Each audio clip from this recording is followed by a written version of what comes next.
Hedama sasa. Tawagi shoka. Orege. Mara ya tatu Naivasha. Ina wiki. Okay, mkoaje? Na watu wawili wako poa. Wako shule. Oh, ni Friday. Na watoka saa ngapi? Watatokea kitu 5 ama 5. Friday. Si half day. Wow, okay. So tumetembea tena. Na last time tukiwa hapa hivi kwa vitu uliniambia. Na nikasema zingine tatatuza. Kama kulipia watu shule mpaka mali watafika uchoka hiyo fees italipa. Na kile kingine tuliongea. Tutaongea tukiendelea. Lakini nataka unajua Peter ni kama brother wangu mdogo. Yaani hata bado namsema ni kama brother wangu, ni kama bado yuko. Cause mimi na Peter we go Kalongwe, Karanja, mheshimiwa, later he became mheshimiwa Karanja Mburu'S. Kutoka akiwa dago kule kitone tuko damu selfless. Kifanya kazi ya kule kwa IDP. Unajua tumekuwa na hata unajua. Mlijua naje na Peter? Ilikuwa mimi vile nilitoka nyumbani, nimezaliwa Kiambu. So mali nilifikisha masomo, nilitoka nikaenda job pipeline huko Nairobi. Mali nilikuwa nafanya job ni sasa nilikuwa nafanya kazi kwa mtu alikuwa ameniajiri. Hapo sasa Karanja akikuja kutembea, hapo ndio tulionana na yeye. So ulikuwa unafanya job ya gani? M-Pesa? Nilikuwa nafanya kazi kwa nyumba. Kwa nyumba ya mtu. Alafu Karanja akakuja kwa kadema, akikuja vile alikuwa anakuja kutembelea hiyo friend yake. Hapo ndio tulionana na yeye. Sasa tukapendana. Na hatukupush sana, na in fact ilikuwa like 2 months akaniambia kuja tukalishane sasa. Ilikuwa tufanye wedding but kuna vitu zilifanya tusifanye wedding, akasema we can do later. So tukaoana. After kuoana niligonjeka sana. Nilikuwa na shida ya spine kama mimi. Na kwanza yangu ilikuwa wasco, ilikuwa imefanya hata nikuwe paralyzed. Pole sana. Lakini amen sijui unatembea. Sasa niko sawa. Sasa hata naweza kuvaa high heels. Hiyo time hata slippers ilikuwa ngumu. Na ukimbia.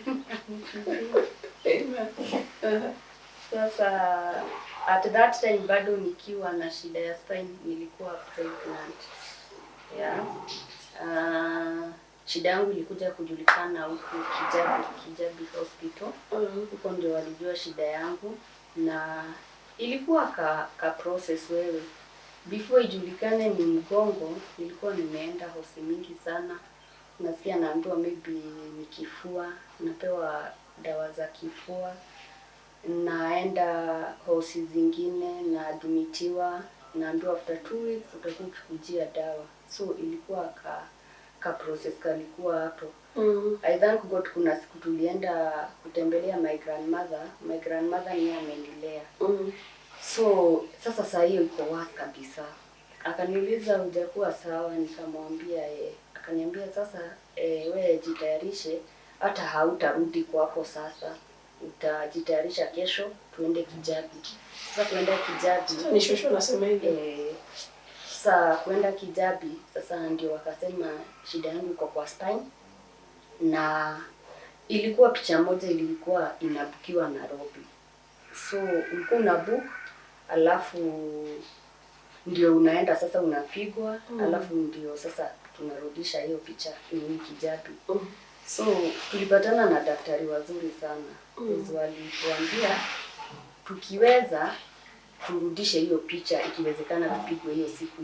But walituambia hiyo picha huwa inabukiwa. So itakuwa tunaweza enda leo, maybe tuambiwe turudi like after 2 days.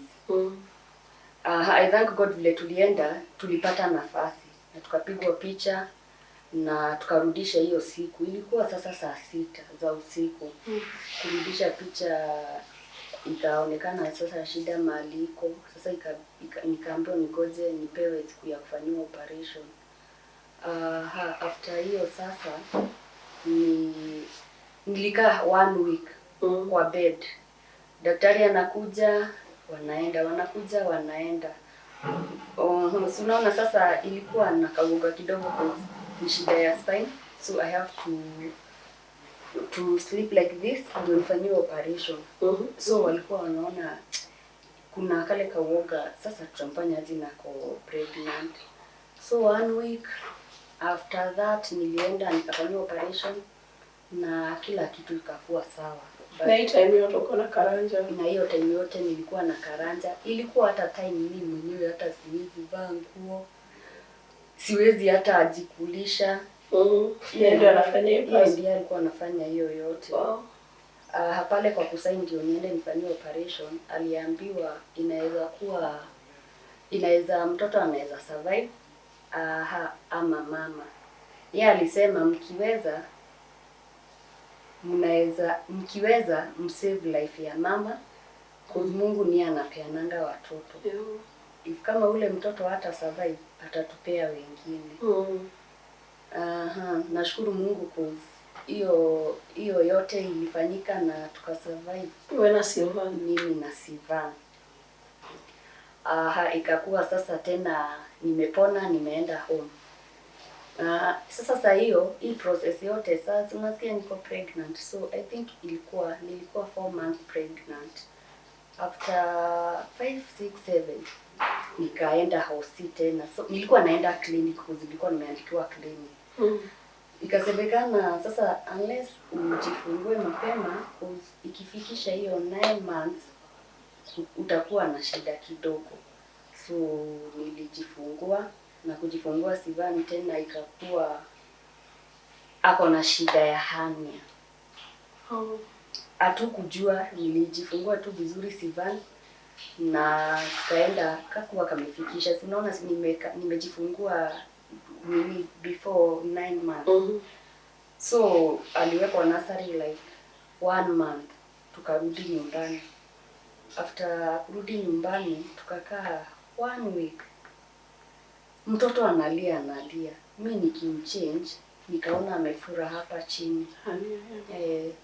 Nikaambia baba yake, akaniambia itabidi tumrudishe Kijabi. Tulikuwa tunaishi Kasarani. So unaweza imagine mtoto kutoka Kasarani hadi Kijabi na saa hiyo ni mat.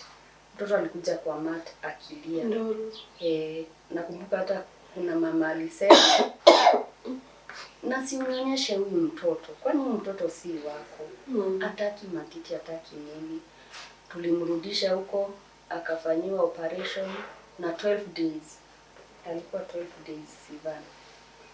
Na akatengenezwa, tukarudi nyumbani. Wakatuambia after 6 months huyu mtoto tumrudishe kuzi side nyingine inaweza mletea shida akiwa mkubwa. So tulifanya hivyo. After hiyo nikajipata tena niko pregnant. Sivan alikuwa 1 year. Nikajipata niko pregnant. Na vile niliambia Karanja akafurahia sana. So vile nilijifungua, Karanja akasema sasa huyu mtoto ni msichana, tutamuita Majori. Na Majori nilikujua kitambo sana.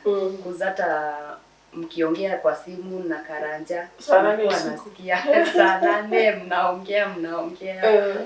So akaniambia mi naona tuite huyu mtoto Majori, unaona aje? Nikamwambia ni sawa, haina shida. So akasema itwe Majori Mugure Karanja. Na hivyo ndivyo Mugure alikuja. Na mimi nikazaliwa. Na wewe ukazaliwa. Sasa mimi ni sister ya Karanja. Na bado ni wewe ni friend. Bado Karanja ni fadhangu.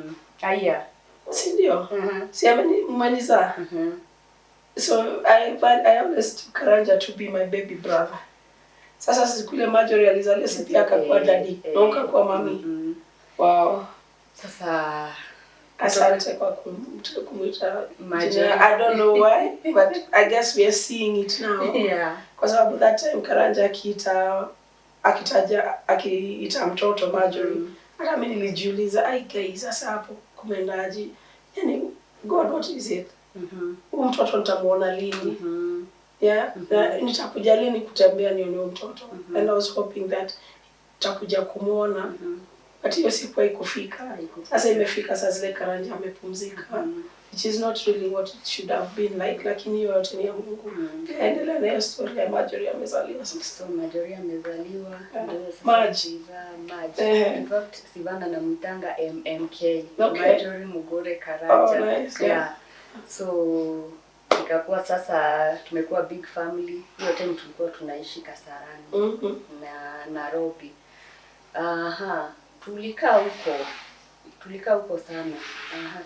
Kidogo tukahamia Naivasha.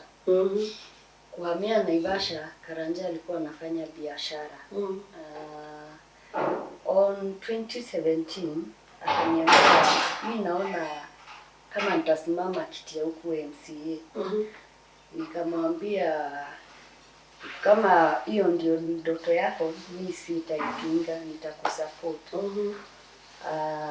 Hata mimi aliniambia nakumbuka hata mkiongea kwa simu anakuambia hata ameshinda nomination. Yes. Amepewa tournament akianza kufanya ma tournaments zile za Kyoto. Yes.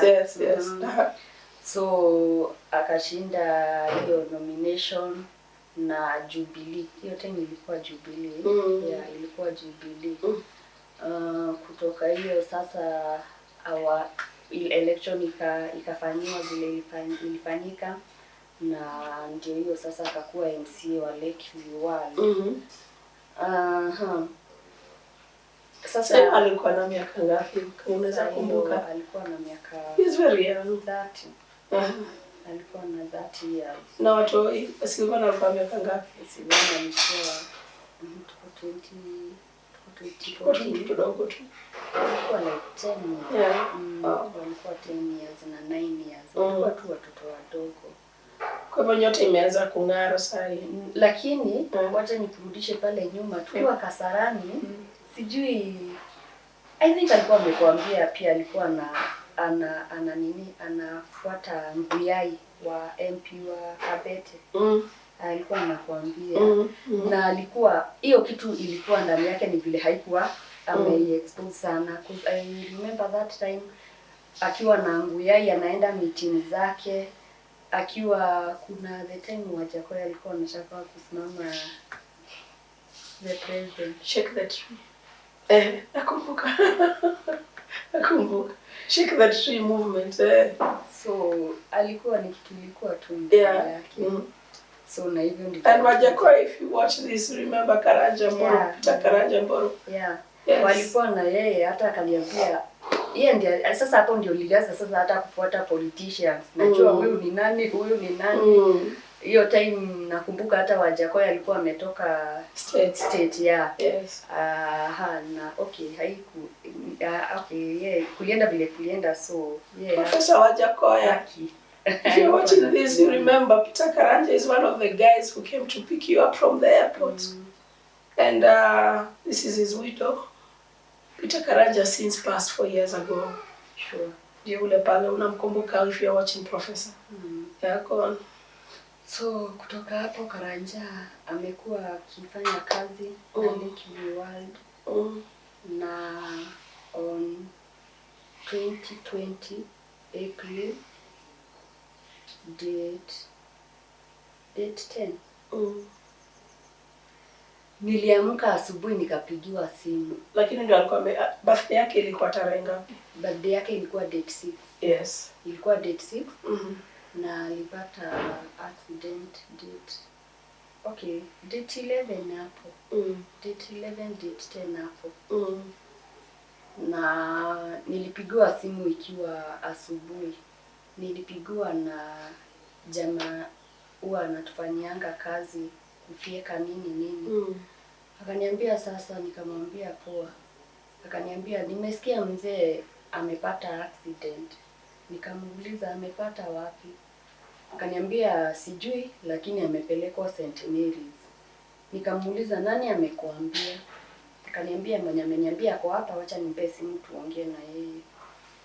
Nikauliza huyo jamaa, sasa akaniambia wewe enda uone St. Mary's, nimesikia ako St. Mary's. Nikamwambia ni sawa. So kutoka hapo nikapigiwa na madam mwingine. Akaniambia sasa uko wapi? Nikamwambia niko kwa nyumba. Oga saa hizi ninakuja. Nikamwambia ni sawa. Mimi hata kukiwa najua aje siogangi na maji baridi. Mimi huchemsha maji. But that day nilioga na maji baridi na ilikuwa asubuhi. Huyo madam akakuja. Alafu kidogo wachungaji wakakuja. Na sasa kukakuwa sasa watu wamekuja hapo. Mimi kwa mind zangu hainiambii okay, sijui maybe Mungu wako anataka nijue nikitoka kwa nyumba. Mimi nilikuwa najiambia kwa hospitali maybe ni ile ameumia sana, ile amevunjika miguu, ndio maana hata watu wako hapa. So nilienda na huyo friend yangu na tukienda tukiwa kwa barabara. Nakumbuka mchungaji alikuwa ananiuliza, tukienda tupate Karanja hayupo, utaweza kulea hawa watoto? Na nikamwambia wacha tufike kwanza. Na vile tulienda Gilgil, ilikuwa kwanza alikuwa wakara wenye walimchukua walimpeleka Gilgil kwanza. So walikuwa wanataka niende ni confirm ndio wampeleke mochari. So vile nilienda nikaona sasa ni Gilgil, sasa ile ndio mochari. Nilisikia tu nipige nduru ama dunia ipasuke niende, yani niende kabisa. Na vile nilienda nikaona ni Baba Sivan na tukampeleka Umash. And I remember that time politicians walikuwa hapo nini. Akina nani? Unaweza kukumbuka? Like hiyo time nilia alikuwa Likinyanjui. Likinyanjui alikuwa governor. He was the governor that time. Na Mr. Speaker na a lot of people walikuja. Na vile tulienda tukampeleka Umash. And I remember even Madam Susan Kihika pia alikuja alikuwa senator. That time alikuwa senator. And she was very close with Karanja. She was very close to I remember. Karanja. Used to tell me. Hata walikuwa wanapiga simu sasa wakipanga hiyo campaign that time. Wanaongea hadi usiku. So vile tulimpeleka Umash. Karanja alikuwa very close pia na deputy president then. Sasa president Karanja. Ruto. Dr. William Ruto. If you're watching this or any one of your team members is watching this, this is your friend. He was very close to you. He was very this man defended you. Yani hata akinipigia simu. Let me tell you. Alikuwa anasema nyinyi achaneni na deputy president. Exactly. Let me tell you. I can even bring hizo pictures. Zenye zilikuwa zimewekwa kwa flame. Yeye na the president now. Yani picha zote ziko huku. Even the phone Karanja was using. Picha zote ni za deputy president then, now president. Because hata hiyo time the president alikuwa anaenda meeting Embu, Meru, Mshangisho. I remember that time Karanja alikuwa ananiambia na that time sasa alikuwa deputy. Alikuwa ananiambia na deputy anaenda Meru, nitaamka asubuhi mapema kwa hiyo group. Ndio akue kwa hiyo group. Anaamka na driver wake saa 9 nini. Hakuwa miss meetings za president. Na okay, marafiki wengine akina Sudi. Sio walikuwa marafiki za Karanja sana, akiniambia. Na Kimani Shungwa. Kwanza Kimani Shungwa tumetokana naye mbali sana. Pale tulisomesha ule Master William pale. Ule mamake alikufa walikuwa hizo hao watu wote hata pictures ako nazo. In fact hata simu ya Karanja bado inakuanga na namba za hao watu na zile messages walikuwa wanaandikiana. Na nani mwingine, the guy anakuanga Nyeri, anaitwa aje, alikuwa na marafiki wengi sana Karanja. Alikuwa mtu wa watu kabisa. Na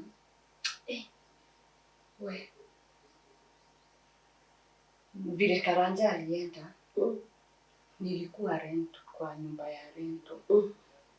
Na vile tulitoka huko Umash, niliuliza huyo rafiki yangu, sasa sababu nimeachwa nitaanzia wapi? Nimekwambia nimelewa na my grandmother. Niliona sasa sitaweza kumpelekea hawa watoto cause pia amezeeka. My friend aliniambia usijali, Mungu atatengeneza njia. Na ndio walikuja na idea na friends na government, na ndio maana niko hapa. Na plani ya mazishi ikaanza. Na Lee Kinyanjui alikuwa amesimama sana pale county. Na by the way hata that time nakumbuka alisimama kwa watu na akasema atanipe kazi. Na nilimfuatilia sana hiyo time vile alikuwa. Hata nasikia na meeting mahali, naenda ndio nipatane na yeye, ananiambia atanipea kazi. Na iliisha tu. Inaitangwa, na tutaongea hiyo maneno, wale wanasimamanga mahali inaitangwa lip service. Kwa sababu kamera ziko, watu wengi wako. I call it lip service. It is just you saying stuff, you know, just to look good. You know, so Mheshimiwa Lee Kinyanjui, you promised Karanja's widow a job when you are the governor of this county. You never came through with it. You never even tried to reach out to her to find out how she's doing. This issue of lip servicing should end in funerals, where you give empty promises. Unaambia watu you will do this for them just for the crowd to hear or because cameras are there. We have to stop this rhetoric of also, you know, just having a platform to try and make yourself shine, and by offering lip services to a family that is already mourning. Nani mwingine alikupatia lip service? Mwingine akakwambia nitakupatia kazi, nitasomesha watoto, hautajakosa. Wacha niseme that time mwenye alinipromise kazi ni and I thank Madam Susan Kihika na the president William Ruto. Pia that time ndio hata tushughulikie mali tutazika Karanja, walisimama na mimi by the way. Na nilikuwa nimeambiwa after habari ya Karanja, kuna vile Mr. President anataka kuniona ndio ajue the way forward, hata vile nitasomesha watoto. But from that time he's a busy man. Sasa kama huyu hatuwezi comfort because yuko na handlers. Alafu after that maneno ikaendelea, siasa ikaingia.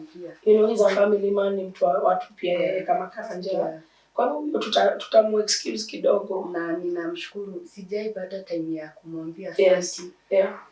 Wewe alisimama na mimi, so I thank him so much. Alisimama na mimi, walisimama na mimi, the government, the Madam Susan Kihika, walisimama na mimi, nawashukuru sana.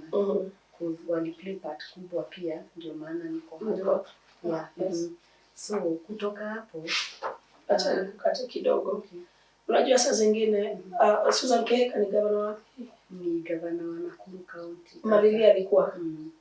Madam Susan Kihika, you're the current governor wa hapa, and she's one of the people, unajua bibi ya Karanja. Karanja was very close to you. I know that because I've been Karanja's friend since way back. Now everything that Karanja was doing, I many times I was aware, many times. Now, what you did for Damaris, we are asking you to come back and let's try and strategize and try and finish and even try and reach the president if he can be involved in this. Ama watu wake kama kina Sudia ama kina Murkomen, because Karanja loved these people. Alikuwa ananiambia habari yao. Let us try and see vile there is a challenge that I'm putting across to leaders, that when one of your own akienda, yani mnafaa kukumbuka yeye ni foot soldier. Watu wake mnawaachaje? The same way you'd be with him somewhere celebrating 10 years. You should make sure that his family is part of that celebration, even in his absence. This is just Karanja. Excuse. Yeah. Ilikuwa time ya Jubilee. Yes. Na in fact niye alikuja sasa akaintroduce sasa hii chama iko mechanical pia UDA. These were buddies. Yani Karanja every time he used to tell me, "Wait, acheni kuchapa DP kila saa." Yeah. Even there was a video alichukua watoto na hiyo video sijui kama iko kwa simu. Kama Kangata, anaitwa Kangata na Murkomen hapo na Karanja, you can see that. Alikuwa anapenda DP sana. Sana. Yaani kulala kuamka. Karanja was breathing deputy president. Na Madam Susan. Karanja alikuwa hivi. Alikuwa kwanza alikuwa na DP na Madam Susan. Madam Susan alikuwa ameng'ang'ana ile asimame gavana. Na yeye sasa president alikuwa anasikia tu akuwe sasa president. Hata kuna time aliamka akaniambia aje, you know sometimes we are humans, so unaonanga sometimes itakuwa. So aliamka siku nyingine na akaniambia aje, Mama Sivan, unaona aje hii kiti tutachukua? Nikamwambia hii yenye sina shaka, imagine mtachukua tu asubuhi. I remember that day yenye Madam Susan alisemekana ni governor na sasa after that ikakuwa sasa Ruto niye president. Uhuru. Ruto sasa. After Karanja shapumzika. Okay, yeah. Niliketi kwa kitanda nililia tu ile. Kwa nini Karanja hangekuwa aone hii vile alikuwa anataka imetendeka. Nililia tu. Na in fact nilikuwa nasema I wish tu nikuwe na opportunity niambie president vile huyu kijana alikuwa anampenda. Na nilijiambia mahali Karanja hako amefurahia. Kuona ile alikuwa anataka imetimia. So after that kumekuwa na issues. Kama mimi sasa that time niliweka ka job na niliweka shop ya manguo. Let me tell you much. Hiyo shop ndio kila kitu. Alafu niliweka wakati wa COVID. Yeah. So haikupika. COVID ilikuwa mbaya kwetu sisi wote. Haikupika. Unapata nina struggle sana. Ile kustruggle ile una struggle kabisa. Imekuwa stress kwangu. Nisipouza kwa hiyo shop ni ile sasa hata unapatanga nikikwambia maji. Sasa maji Unaendelea leo haki. Yeah. Imekuwa hivyo sasa. Na mimi nimejaribu. Na in fact umejaribu. Ni Mungu akubariki. Na nikakwambia nikikuja nitakuja. Sasa nimetaka ninafaa kuishi tu hapa. Nimekuja mara 3 Naivasha. Haki. Yeah. So hiyo unapatanga sijauza ni nani sasa nitapigia. Kwa sasa my friends walikaa ni kama wameenda unaona. So imekuwa pressure kubwa sana. Na nimekuwa pia na struggles zenye nimekuwa nazo. Na imekuwa si rahisi maji. Imekuwa si rahisi, let me tell you. Nika process kako hapo. ni sawa niko na mali kwa kuishi, but at the end of the day hao watoto wanasoma, wanakula na wanakunywa, na bills za nyumba bado ni zinakotea. So besides the fact that tuliongea hapo kwa watoto, nilikwambia mimi nitawasimamia kusoma, Silvan na Marj nitawasomesha mpaka mali watafika, na mtu mwingine akiingilia aseme atanisaidia tuwasomeshe, tutaendelea. Nikakwambia nitakupatia pesa za kila mwezi. Mtu mwingine akiingia aseme tutasaidiana, tutaendelea. But kama kuna mtu mwingine anaingilia nitaendelea pia. Na hiyo ninafanya juu heshima yako na Karanja. Na juu umeniza. Sizitaka kusikia jina yangu ikitembea huko nje, ikiteseka. But besides that, iko challenges zingine kubwa. Ndio nyumba hii beautiful sana. Na sijui ama cameraman wetu atarudi achukue tu ka picture tu kidogo baadaye ka kuonesha na this beautiful house. Ni president ndiye alipeana pesa ya kununua shamba na ya kutengeneza hii nyumba wakiwa na Madam Susan kwa ile committee ya mazishi. Kwa hiyo in fact niseme sasa Governor Susan na President Ruto ni kama sasa wao ndio walisimamia shamba, and then he was the member of Nakuru County. So there was money natoka huko, so ndio niliweza kujenga at least nyumba nayo. Okay. So akizikwa hapa kulikuwa na nyumba. I don't remember, I didn't really nisingeza kuona mazishi ya Peter. I just couldn't stand. Mpaka hata hiyo time kuna brother yake kwa South Africa. Angependa kukuja. Hakuweza. Mpaka alikuwa anasema tena kulikuwa na COVID, kulikuwa na lockdown. Hakukuwa na nyumba hapa.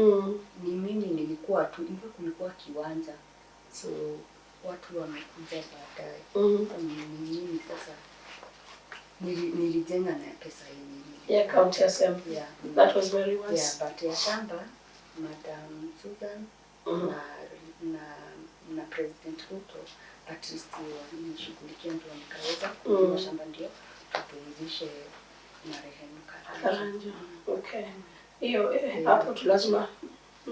Okay. Just come. Tukira. Kwa usikatanishe wale.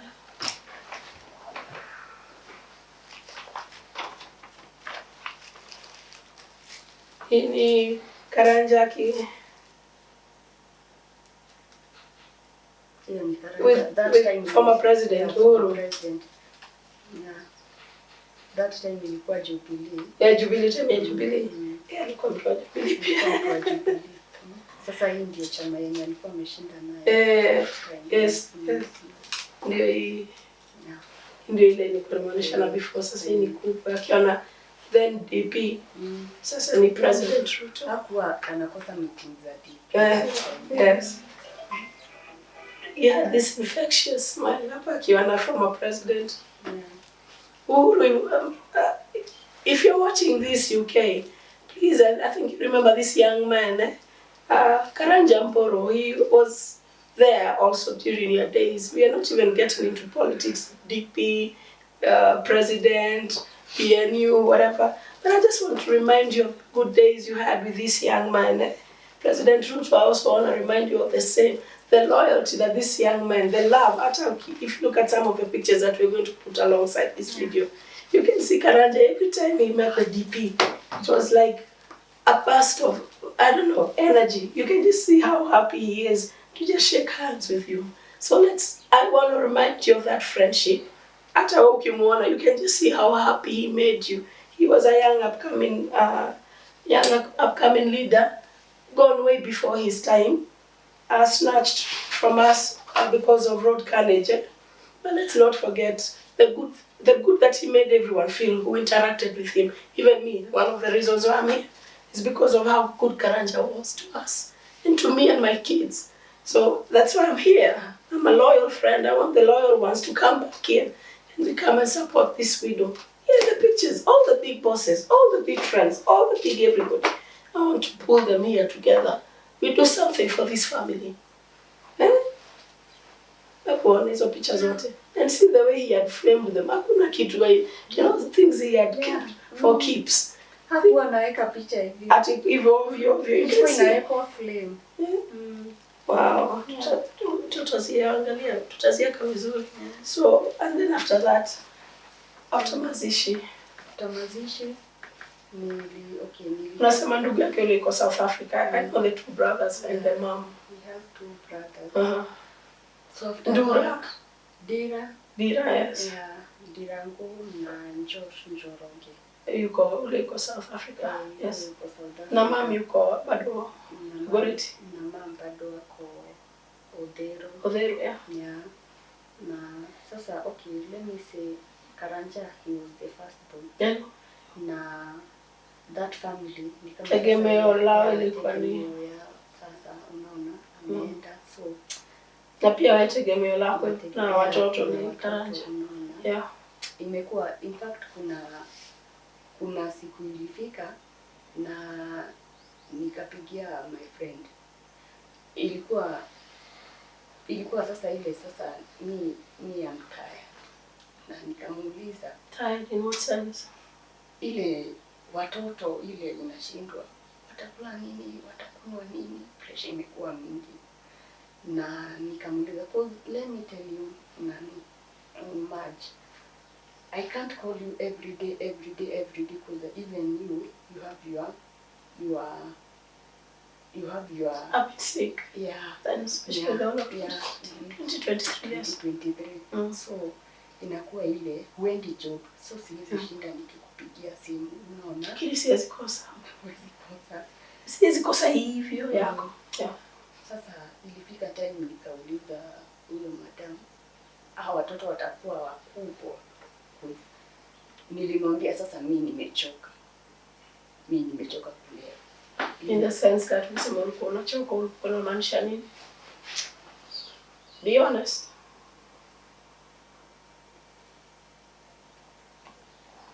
Just in the hand to go. Next.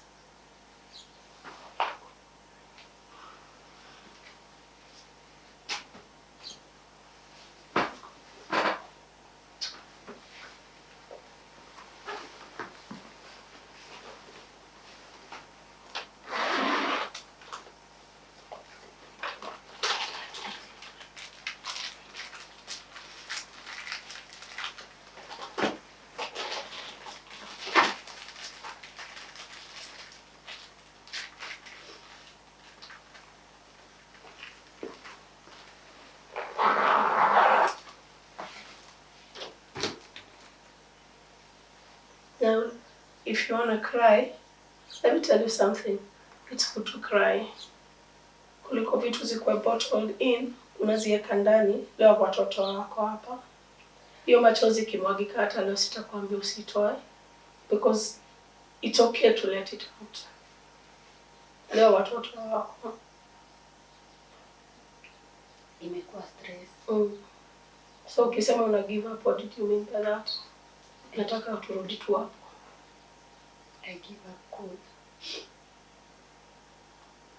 Nataka words zako. Mimi not giving up ilikuwa inamaanisha nini?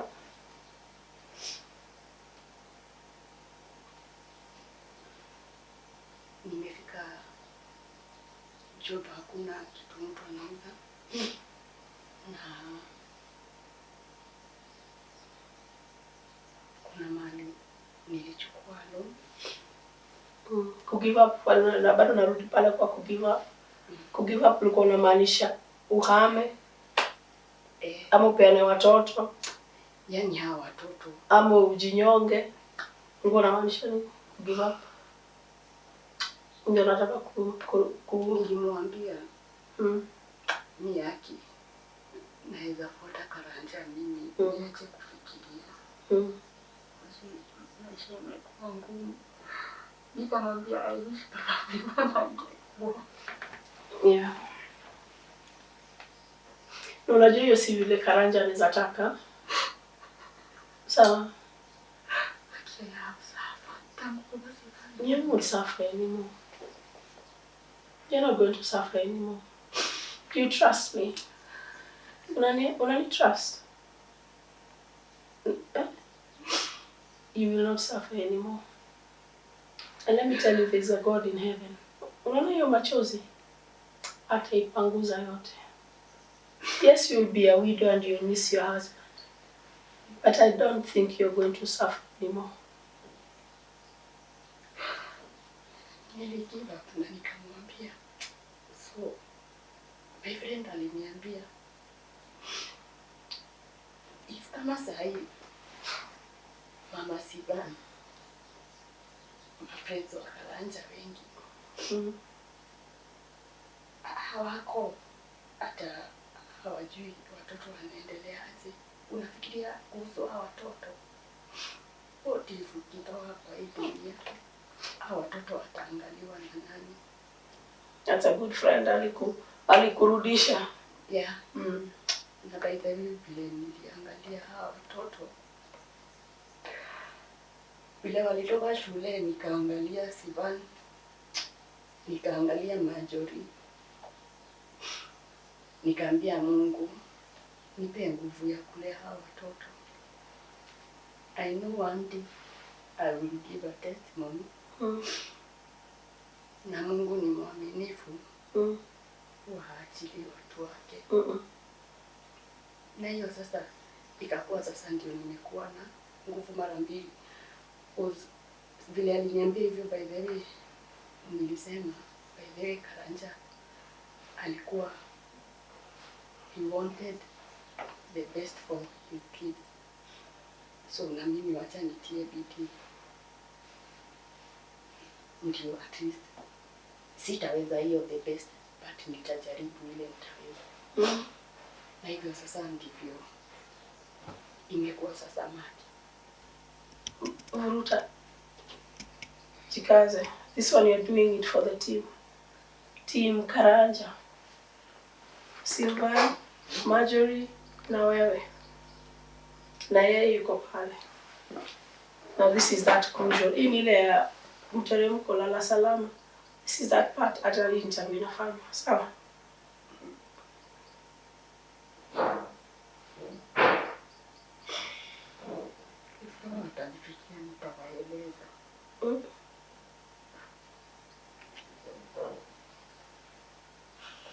Wacha nipatie 10 minutes.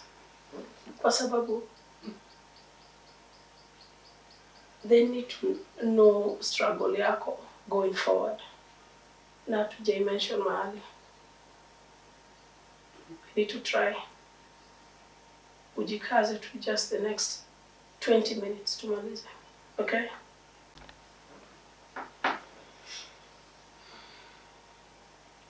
Imekuwa struggle nyingi maji. Biashara zitakuwa zikifanya vizuri huku. Vile nimekuwa nikikwambia. Na ilifika time nikaona sasa, let me tell you, usiwahi judge mtu kwa kitendo amefanya na ujue amefanya hivyo kwa nini. Yeah. You are there na unapatanga mtu amefanya kitu na unasema kwa nini amefanya hivyo. Usiwahi judge mtu kwa kitu amefanya. Na as a mother nimekuja kujua mtu anafanyanga anything For the children. for the children. I've been a single mother. I totally sijafika hapo because mimi you lost a partner, the father of your children, so I cannot relate to that part. But the part that a single mom can do anything for the children, that part I understand. And yeah, that time Karanja, he was the breadwinner. Na ni mtu wako anataka, alikuwa anapenda familia yake. So hata mimi kufanya kazi that time, he was like, no, just relax. Angalia watoto, lea watoto, nitawashughulikia. So unaona sasa unaamka, unapata breadwinner hayuko. Utaanzia wapi? Utaanza kazi gani? Unaona? So ilikuwa ngumu sana kwangu. Na ndio maana nikafungua hiyo biashara. So that biashara unapata saa zingine hauzi. So nilikaa chini nikajiuliza, what will I do?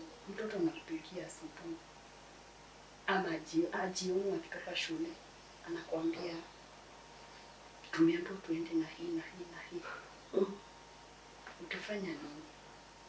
Mimi vile sasa nilifikiria, nilichukua document, the title, nikachukua loan. Title deed ya hii shamba. Mali Karanja amezikwa pale nje. Ndio nichukue hiyo loan. Na hiyo loan nikikuuliza hiyo ulichukua na title deed ya shamba hapa ndio Honorable Karanja Mburu'S amezikwa hapa nyo. I'll show you where he's laid to rest. And this is the farm that is in question. She acquired, she took a title because of what she was undergoing. All the challenges as a single mom, a young widow. Amefika kikomo akachukua title na akaenda akachukua loan nayo. Ulichukua loan na bank ama ulichukua loan na bank? Shylock. Sasa Shylock, the way we know Shylocks, interest rate is every day and night. So imekuwa sasa biashara haikufanya vizuri na nimelemewa. So that people wanasema sasa either nilipe ama wafikirie otherwise. Wakisema wanafikiria otherwise, we all know what that means. We all know what that means. That means watakuja, they'll take possession of this place and they'll displace the young widow and her 2 children. And of course, mheshimiwa mali amezikwa, his last rest in peace. Watakuja wabomoe, they'll take over this place. That is why we are appealing to everybody who knew Peter Karanja Mburu'S, MCA, the late Honorable Peter Karanja Mburu'S, MCA, Lakeview Ward, Naivasha. Rafiki mkubwa sana ya so many people we've mentioned, among them the current president of Kenya, Dr. William Samoei Ruto. Wengine ni wagani? Mama Susan Keheka, that is the governor Nakuru County. Waheshimiwa kina Ndindi Nyoro, nimesikia even Karanja used to mention these names to me, some of them I didn't even know. Kimani Ichung'wah, I had at one point I worked with him during that part ya Kale Kamasta. Kale tulisomesha, and I hope he's doing well.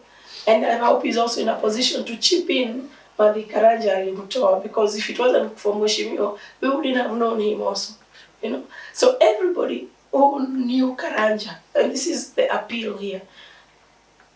Mrs. Karanja, Damaris Karanja, Mama Sylvan, Mama Marjorie, she and me myself, is not because of anything else. I have a very bad cold, but I had to do this interview.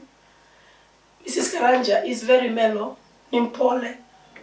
She's gotten to that point she doesn't even know what else to do. Na sisi wote mafarafiki za Karanja,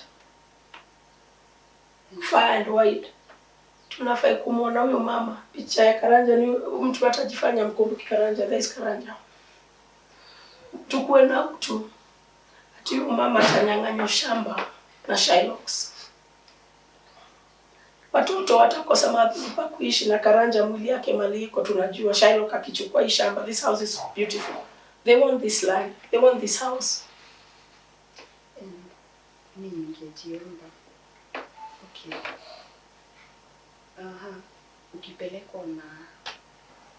Ukipelekwa mtu wa kuvua samaki, akienda akivua samaki, akulete samaki, hautaijua zile samaki huwa anazivua aje. So before you get to your appeal, because you have to, and I get what you're just about to say now. Here kwanza, what is your appeal to the people who are watching, including those prominent friends of Karanja, and even the ones who are not prominent like myself and everybody here? What would you request? Tusaidie shamba hii isichotwe. I think hiyo ndio nataka kusema ya kwanza. Just make your appeal. Hiyo ya kwanza. Alafu ya pili ni pale pa kupewa, mahali pa kujisimamilia, hapo unasema kuvua, si ndio? So make your appeal about what is going on na shamba, deni imefika wapi, na what you would like usaidiwe, and then I'll close off by making the appeal. Even like, yeah. As I said earlier, usijaji mtu kwa vile alifanya. I know maybe kuna mtu ataona sema kwa nini alifanya hivyo, kwa nini hakunifikia. But nilifanya hivyo ndio nisaidie watoto, unaona, because imekuwa challenge sana, so ndio ifike hapo nilifanya vile nilifanya. Ndio biashara mimi kama italetea watoto kenye itawaletea. Na ningetaka kusema hivi, marafiki wa Karanja, I know they are watching me kindly. Karanja alikuwa mtu wa watu sana. Yeah. Na I know vile hata alienda ofisi nyingi zilifungwa, simaanishi ati ofisi. Kuna mtu alikuwa, kuna watoto wote alikuwa anasomesha, hizo ni kama ofisi. Kuna vitu mingi alikuwa anasaidia nazo. So I would like to say kindly, friends wa Karanja, can you help me for this? Na at least watoto wa Karanja wasikue zile za kule kulikuwa kwetu nini, you see. And I did that, nitarudia tena, because of these kids. If it's only me, Marjorie, hata mimi hata singekuwa hapa. Ungesikia Karanja alienda na maybe mimi nikakuwa nimeenda sasa kutafuta kwingine, you see.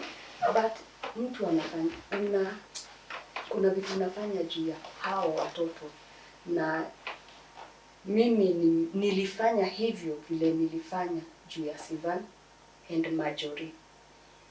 Wanakuja wanakwambia tuliambiwa hivi, alafu ni CBC, na hii CBC unapata mtoto asipopeleka yenye ameitishwa, hiyo ndio inawapea marks nowadays. So unapata tuliambiwa tuende na hii, utafanya aje ya zamani? Si utangangana juu chini ndio huyu mtoto aende na kenye ameitishwa. Na what I know, Karanja alikuwa anapenda pia masomo sana. Kweli. Na hivyo ndivyo pia najaribu pia mimi as a mother, watoto wasome, wasikuje kusema I wish daddy angekuwa ningesoma, I wish daddy angekuwa tuliitishwa hii leo, singekosa kama singekosa. So hiyo ndio ilifanya I did what I did. Sasa kwanza umevaa kofia mbili. Nimevaa kofia mbili na ni ngumu maji. Ni ngumu kwanza. Ulikuwa wewe breadwinner, sasa mimi anashughulikia. Sasa wewe ni wewe uvae hiyo kiatu.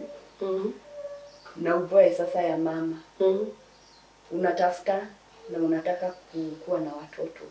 Ni ngumu sana. Inakuwa ni ngumu. It's not easy. Yeah. Okay. So tukienda almost tuko karibu kumalizia. Nataka hii particular part hapo umesema.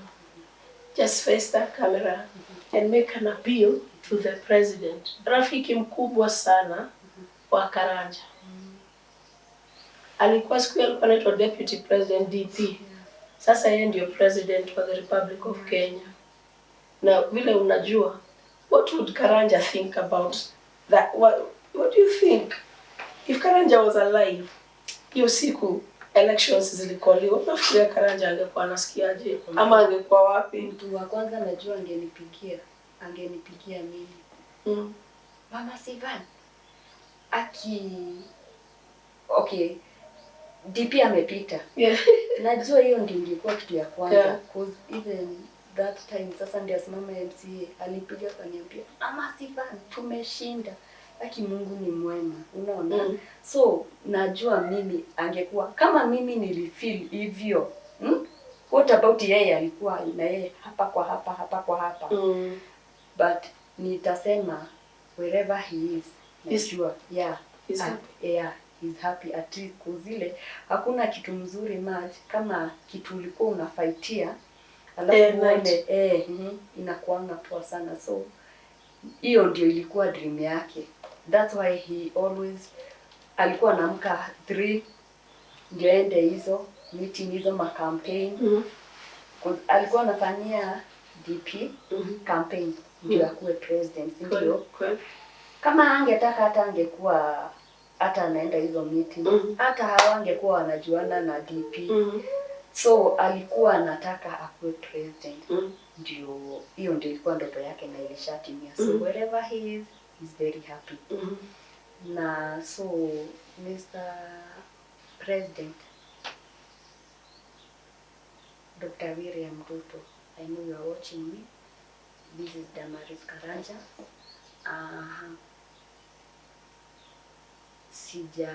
Sijawahi kuwa na time kama hii ya kukuambia asante. First of all, I would like to say thank you. That time ulisimama na mimi. I thank God. Na I thank Madam Susan Kihika. I thank friends. I thank church members. I can't forget about my church members. Walisimama na mimi that time. And this time I have come with this issue. I would like you to unisaidie tu mali utaweza for the sake of hawa watoto wa Karanja. Na kama Karanja hata angekuwa maybe hata sasa ingekuwa hivi vile iko, si ndio? So hata angekuwa amepewa kazi na president. Exactly. In fact hata nilikuwa nasema maybe hata angepigania huyo senator, angeambiwa wewe kuja nikupe kazi kwa serikali. Yes. Serikali. Yenyewe alikuwa foot soldier wa DP. Wewe mimi najua. Wewe unajua na mimi najua. Kuna kapicha alikuwa ameweka hiyo time ya election. Alikuwa ameweka vile Ruto amevaa na yeye ndio amevaa. Kabisa hata picha zimeona picha alikuwa anajaribu vile huyo amevaa ndio huyo amevaa. Mwingine akaenda kwa meeting vile alikuwa amevaa ndio akanipa, hata nilipigia aki ulinitolea nguo zenye DP mpaka wanaenda kufanana. Yes. I know you are watching kindly for the sake of my kids. Nisaidie mali utaweza. Yeah. Na secondly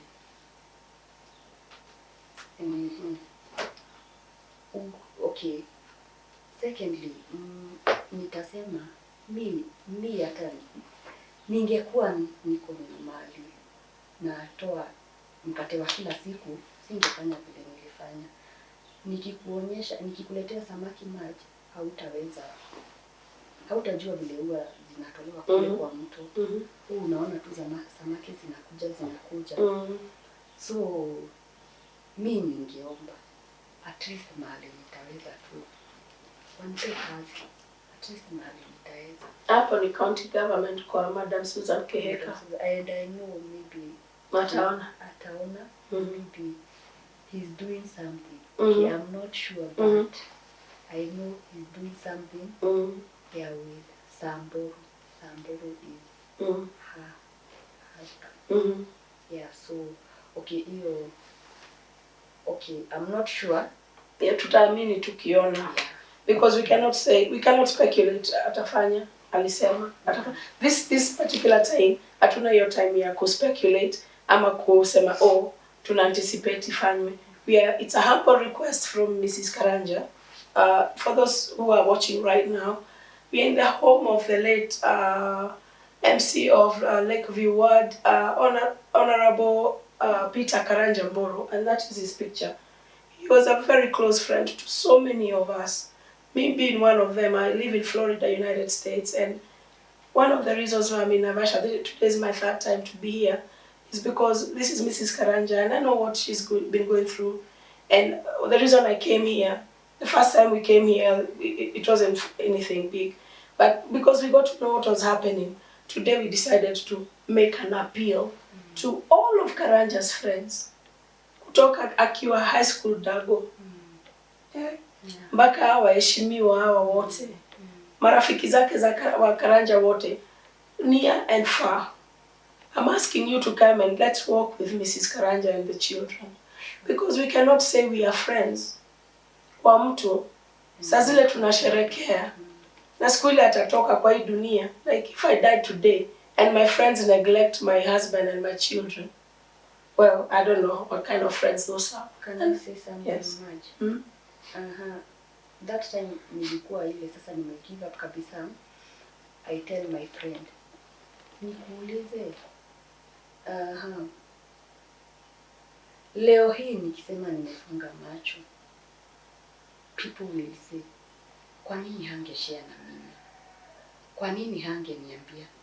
Kwa nini akaamua kufanya hivyo? You see, nilimwambia hivi. Na nikamwambia, I'm very sure nifunge macho leo hii nitachangiwa ile kabisa kabisa. Nikamwambia, kwa nini mtu nikamwambia mtu tu appreciate ile wakati akiwa hai.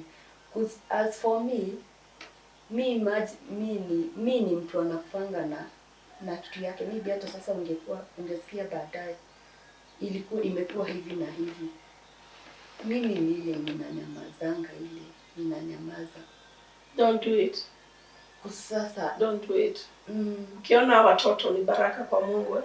There's a reason why Mungu alikuweka wewe na Karanja pamoja. There's a reason why Mungu alikupatia watoto wawili na Karanja. There is a reason why Karanja alituacha. Hatuwezi kumuuliza Mungu kwa nini. Right? Sasa umebaki na watoto. There is a reason why wewe ndio Mungu amesimama na wewe akasema wewe ndio utamlelea wa malaika wake wawili. Na ukasema tutajitoa uhai, uache malaika hawa wawili wakiteseka. Trust me, unaenda hata utakutana na Karanja. Because somewhere else. Sindio? So, hang in there. Na nataka kuambia kitu moja. Know there is God in heaven. And why am I telling you that? Because it's going to change after this interview. My promise to you is still the same.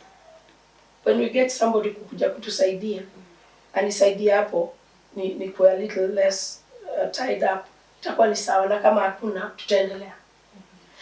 Problem ile iko kubwa hapa, ni shamba vile title deed iko kwa Shylock. Ndio ile deni. Ile deni ilipwe ni pesa ngapi? Ndio title deed iachiliwe. Hata tutafanya mchango. Kama wakubwa wataweza kukam through, I'm sure Kenya watakam through. Pesa ni ngapi kama zimefikisha ngapi hivi? Na tutataja majina za mashailo kwa sivunjwe maofisi. Ni kama ngapi? Ni mingi maji. Unaweza patia na tu rough idea. Okay, kwa vile imekuwa sasa ni interest. Zimekuwa pesa mingi maji. Just drop the number, ndio watu watakuja kudecide vile watakusaidia. Besides, hizo ni pesa za pale ndio title itoke. Pia unaweza taka kuweka biashara kama sio kazi utapewa na gavana wa huku. Unaweza taka pia kuwa na biashara. It's 200. Yote na interest ni 200 ama ni 300 na something. 200 for interest sasa. Inakuwa like 300. Okay. I think nikiongea last time niliongea nao Shylock, nilisikia ni kama imefika slightly 300 na quarter. So about 325,000 is what we're talking about. Ishamba ikuwe secured, your title ikuwe secured so that this land is not taken over by the Shylocks. You know what they do when they take over a property? She has a beautiful home in here. Besides the beauty of the home, there is where Marehemu is laid to rest. And if these people take over this property, we know what they are going to do. They are going to auction it, make so much money out of it. And the person who buys it will sell it for another high amount. And they are going to remove the grave ya mheshimiwa pale. These people are going to be displaced. Kenyans, we come together, not even Kenyans, friends of Karanja Mburu. Anybody who Karanja Mburu, this is the time for us to show love for Karanja. He's not there with us. He's here with us in spirit, but he's not here physically. But if we loved Karanja, this is when we have to show him by standing with his family. We are talking of salvaging the homestead and Karanja's final resting place and retrieving that title deed. And as soon as we do that, the interest rate will stop accumulating for your loan, because they are very happy. Every day Shylock will put interest rate. Kila siku anaongeza interest after interest, and I think it's 15%, which is a lot of money. Besides that, she also needs a job. You know, anasema she's hardworking. Si ati anataka tu kukaa. It's been tough raising 2 children 4 years since he left. Trying to, if you see this house, beautiful. She's tried all that she can. Karanja's friends, Mr. President Ruto, all of these people, Deputy President. See, I don't know why I never heard him talk about the deputy now, you know. But Akina, all the MPs, all the Governor Susan Keika, that I know because he told me even how they met. This is a humble appeal. Let us reach out to her. Utapeana namba yako ya simu, so that at least, unajua, not only the big shots, but hata Mkenya yote anataka kukutumia kakitu. Na hope hiyo simu unapeana itakuwa ni yako na majina zako, na itakuwa na M-Pesa. Uko na fuliza kwa M-Pesa. Juu nasikia siku hizi utatumia mtu pesa kwanza inavurutwa na fuliza. Uko na fuliza? Uko nayo? Okay. Utapeana namba yako ya simu. Ndio watu wale watataka kukusaidia. Individuals, hata mtu yuko na 20 bob ama 100, ni wengi. Ni wengi. Namba ya simu, maybe mtu akitaka kunifikia. Anifikie mimi? Namba ya simu, si watu wote.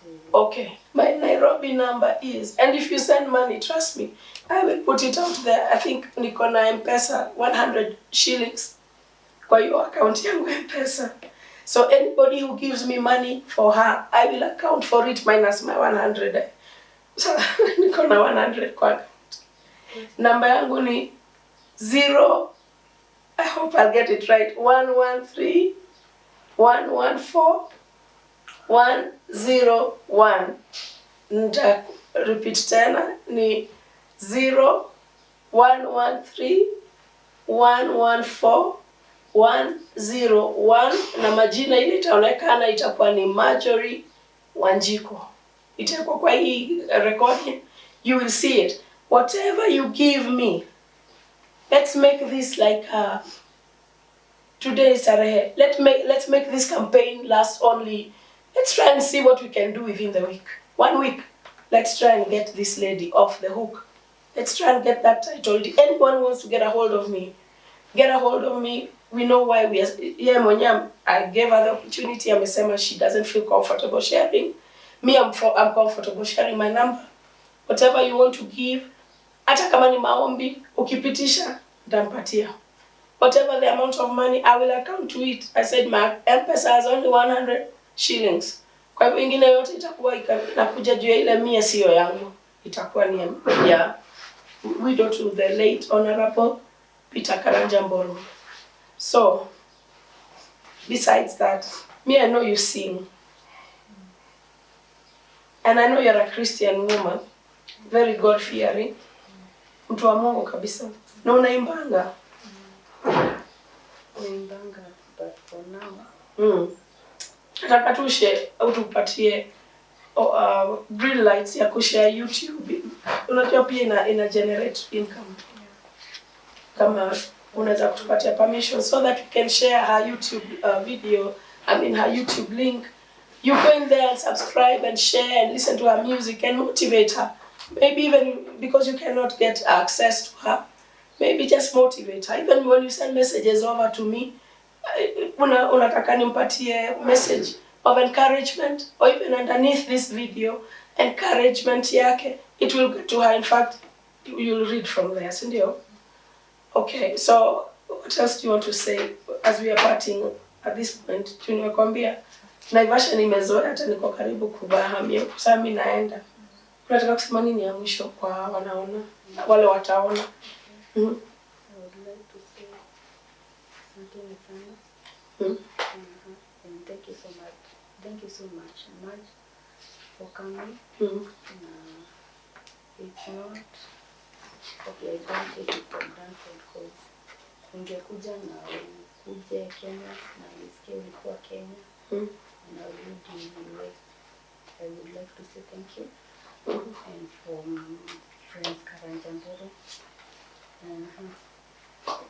And Karanja had a lot of fans too. What would you tell the fans? He has a lot of fans. Okay, mimi nitasema asanteni sana na Mungu awabariki. Awatendee mema. Na mimi kabla niende nataka kukupatia, I promised you every month I'd be taking care of you somehow.